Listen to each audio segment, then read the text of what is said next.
અમદાવાદની શાળાઓને ધમકી મળ્યા બાદ સંચાલક મંડળનો મોટો નિર્ણય સામે આવ્યો છે, જેમાં અમદાવાદ શહેરની તમામ સ્કૂલોને નવા સૂચનો આપવામાં આવ્યા છે। સિક્યુરિટી ગાર્ડ પાસે વધારાનું કામ ન કરાવવાની સૂચના અપાઈ છે, તેમજ અજાણ્યા શખ્સો પર વોચ રાખવાની સૂચના આપવામાં આવી છે। ધમકીભર્યા મેઇલને અત્યંત ગંભીરતાથી લેવાની સૂચના આપવામાં આવી છે, તેમજ શાળાઓને ઇમરજન્સી પ્લાન તૈયાર રાખવાની પણ સૂચના આપવામાં આવી છે।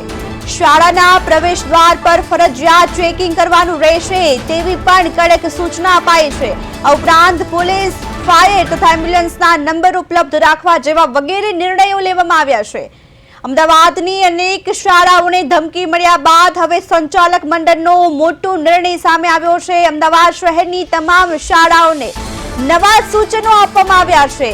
હવે સિક્યુરિટી ગાર્ડ પાસે વધારાનું કામ ન કરાવવાની સૂચના આપવામાં આવી છે અને અજાણ્યા શખ્સો આવતા જતા લોકો પર સતત વોચ રાખવાની સૂચના અપાઈ છે, તેમજ જે ધમકીભર્યો મેલ મળ્યો છે તેને ગંભીરતાથી લેવાની પણ સૂચના આપવામાં આવી છે અને ઇમરજન્સી પ્લાન તૈયાર રાખવાની પણ સૂચના અપાઈ છે। વધુ માહિતી માટે અમારા સંવાદદાતા હિમાંશુ પરમાર ફોન લાઈનથી જોડાઈ ગયા છે। હિમાંશુ, જે શાળાઓને ધમકી ભર્યો મેલ મળ્યો હતો અને બાદ હવે સંચાલક મંડળનો એક નિર્ણય સામે આવ્યો છે, શું વધુ માહિતી છે? ચોક્કસથી પ્રિયલ, જે પ્રમાણે જે શાળાઓને જે ધમકી ભર્યા જે મેલ છે તે મળ્યો હતો, ત્યારબાદ જે શાળાઓને ધમકી મળ્યા બાદ જે સંચાલક મંડળો દ્વારા જે મોટો નિર્ણય લેવામાં આવ્યો છે, જેમાં અમદાવાદ શહેરની જે તમામ સ્કૂલો છે તેમને નવી સૂચનાઓ આપવામાં આવી છે। સિક્યુરિટી ગાર્ડ પાસેથી વધારે કામ ન કરાવવાની સૂચના છે તે શાળા સંચાલકો દ્વારા આપવામાં આવી છે। અજાણ્યા શખ્સો પર વોચ રાખવાની સાથે સાથે જે લોકો છે કે આવી રહ્યા છે તેમના ચેકિંગ સહિતની જે તકેદારીઓ છે તે સિક્યુરિટી ગાર્ડને જે જવાબદારી છે તે સોંપવામાં આવી છે।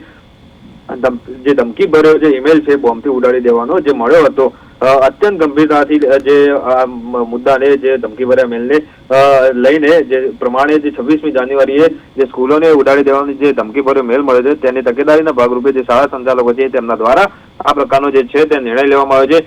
શાળાના પ્રવેશ દ્વાર પર ફરજિયાત પ્રમાણે જે પણ અજાણ્યો વ્યક્તિ આવશે તેનું ચેકિંગ કરવામાં આવશે।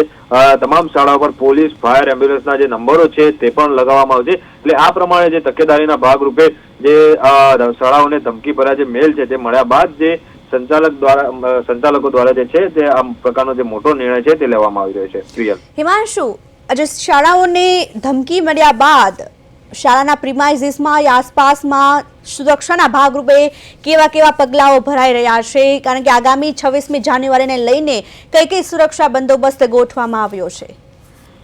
ચોક્કસથી પ્રિયલ, અત્યારે હાલમાં જે અમદાવાદ શહેર છે તે એલર્ટ મોડ પર છે। જ્યારે વાત કરીએ અમદાવાદ શહેરની સુરક્ષાની તો 26મી જે જાન્યુઆરી છે તેને ધ્યાનમાં રાખીને જે અમદાવાદ શહેર પોલીસ કમિશનર દ્વારા એક જાહેરનામું પણ બહાર પાડવામાં આવ્યું હતું, જેમાં લખવામાં આવ્યું હતું કે શહેરના જે 201 જેટલા જે વિસ્તારો છે ત્યાં ડ્રોન ઉડાડવા પર પ્રતિબંધ છે। સાથે સાથે જે ધમકી ભર્યા મેલ મળ્યા છે એ મેલ મળ્યા બાદ જે પ્રમાણે જે તમામ શાળાઓમાં જે સિક્યુરિટી ગાર્ડ છે તેમને વધારે કામ ન કરવા દેવું, જે સિક્યુરિટીની જે કામગીરી છે તેના પર જ વધારે ધ્યાન આપવું, સાથે સાથે જે અજાણ્યા માણસો છે તેમનું ચેકિંગ કરવું, કોઈ પણ પ્રકારની જે સંદિગ્ધ વસ્તુ જે દેખાય તો તેની તપાસ કરવી અને કોઈ એવી શંકાસ્પદ વસ્તુ મળી આવે તો તાત્કાલિક પોલીસનો જે છે તે જાણ કરવાની રહેશે। અને તમામ જે આ પ્રકારના જે સ્કૂલોને મેલ મળ્યા છે તેને લઈને અત્યારે હાલમાં પોલીસ, ફાયર વિભાગ અને સાથે સાથે સ્કૂલ પ્રશાસન એ તમામ અત્યારે એલર્ટ મોડ પર છે। આવતીકાલે 26મી જાન્યુઆરી છે તેને લઈને પણ જે સુરક્ષાના પગલાં છે તે પોલીસ દ્વારા લેવામાં આવશે। પ્રિયલ, જી હિમાંશુ, સમગ્ર માહિતી બદલ આપનો આભાર।